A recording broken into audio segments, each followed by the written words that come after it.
আমি মা হয়েছিলাম ৪২ বছর বয়সে। ৪২ বছর বয়সে মা হয়েছি বলাটা বোধহয় ঠিক হলো না, বরং বলা যেতে পারে আমি মা ডাক শুনেছিলাম ৪২ বছর বয়সে। আমার ছেলে যেদিন আমাকে প্রথম মা বলে ডাকলো সেদিন ওর বয়স ৮ বছর। কী যে ভালো লেগেছিল সেদিন বলে বোঝাতে পারবো না। প্রতিটা মেয়ের জীবনে এই মা ডাক শোনাটা পরম তৃপ্তির। সেই তৃপ্তি দিয়েছিল আমার ছেলে অপ্রতিম। অপ্রতিম এখন ডাক্তার। আজ ওর জন্মদিন। আমার ভীষণ ইচ্ছে ছিল আজ ওর জন্মদিনে ওর হসপিটালে গিয়ে সমস্ত রোগীদের ফল বিতরণ করব। ছেলেকে আগে থেকেই বলে রেখেছিলাম সে কথা। আমার কথা শুনে আমার ছেলে বলেছিল, বেশ তো, তোমার যখন ইচ্ছে হয়েছে তাই করো তুমি, আমি সব ব্যবস্থা করে দেব।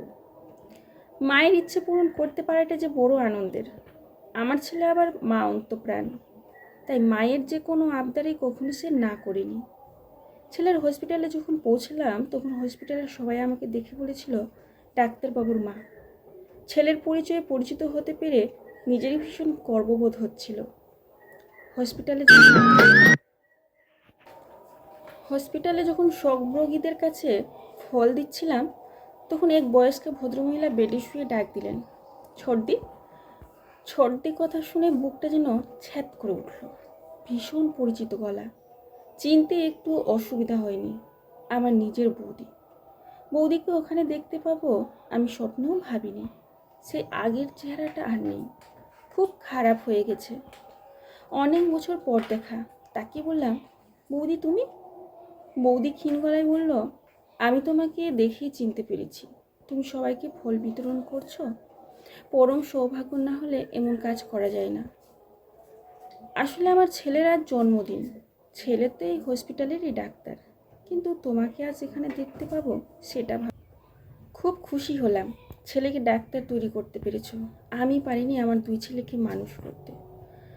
তারা আমাকে ছেড়ে চলে গেছে, আজ আমাকে আর দেখে না। সেই যে হসপিটালে ভর্তি করে দিয়ে চলে গেছে, আর আসেনি। 5 দিন হয়ে গেল হসপিটালে আছি। তোমার সাথে অনেক অন্যায় করেছি ছোট। তোমার দাদার মৃত্যুর খবরটা পর্যন্ত তোমাকে দেইনি। আসলে আমাকে ক্ষমা করে দিও। অনুতাপ অনুশোচনায় ভরা কয়েকটি কথা আমাকে কিছুক্ষণের জন্য থামিয়ে দিয়েছিল। জীবনে কোন পরিস্থিতি কখন যে কার সাথে দেখা হয়ে যায় কেউ বলতে পারে না। জীবন ঠিক করে রেখেছিলাম কোনোদিনও বৌদির মুখোমুখি হব না। বিয়ের পর থেকে আর কোনোদিনই বাপের বাড়িতে যাইনি। কারণ কারণ একটাই, ওই বৌদি। অথচ সেই বৌদি সঙ্গে আজ আবার দেখা। মানুষের জীবনটা বড় অদ্ভুত। নিজের জীবনের গল্পটা তাহলে বলতেই হয়। আমি সুধা, আমার 2 দিদি আর এক দাদা। আমি সব থেকে ছোট। মা মারা গিয়েছিল অল্প বয়সেই। আমার তখন 7 বছর বয়স। 2 দিদি আর দাদার ঠিক বয়সে বিয়ে হলেও আমার বিয়ে হয়েছিল 42 বছর বয়সে। ওই বয়সে এসে আমার যে বিয়ে হবে এটা আমি কখনোই ভাবিনি। 2 দিদির বিয়ের পর আমার বাবা অসুস্থ হয়ে গেল। বাবা এতটাই অসুস্থ হলো, মানে প্যারালিসিস হয়ে শয্যাশায়ী। বাবাকে দেখার জন্য একজন লোক তো অবশ্যই দরকার। দাদার তখন বিয়ে হয়ে গেছে। বৌদি পরিষ্কার জানিয়ে দিল বাবার কোনো রকম দায়িত্ব নিতে পারবে না। সেটা নিয়ে কোনো আক্ষেপই ছিল না আমার। বাবার কথা চিন্তা করে আমিও আর সেই সময় বিয়ে করতে রাজি হলাম না। যদিও আমার দাদা আমার বিয়ের জন্য কোনো রকম চিন্তা ভাবনাই করেনি। টানা 12 বছর ধরে আমি বাবার সেবা করেছি। বাবা মারা যাওয়ার পর থেকে আমার সঙ্গে অশান্তি শুরু হলো বৌদি। বৌদি বলল, নিজের রাস্তা নিজে দেখো, তোমাকে আমাদের সংসারে রাখতে পারবো না। ওই বয়সে এসে কোথায় রাস্তা দেখব ভাবলেই চোখে জল আসতো। বৌদির অত্যাচারের সীমাটা আরও বাড়তে লাগলো। ভগবানকে ডাকতাম একটা রাস্তা দেখাও।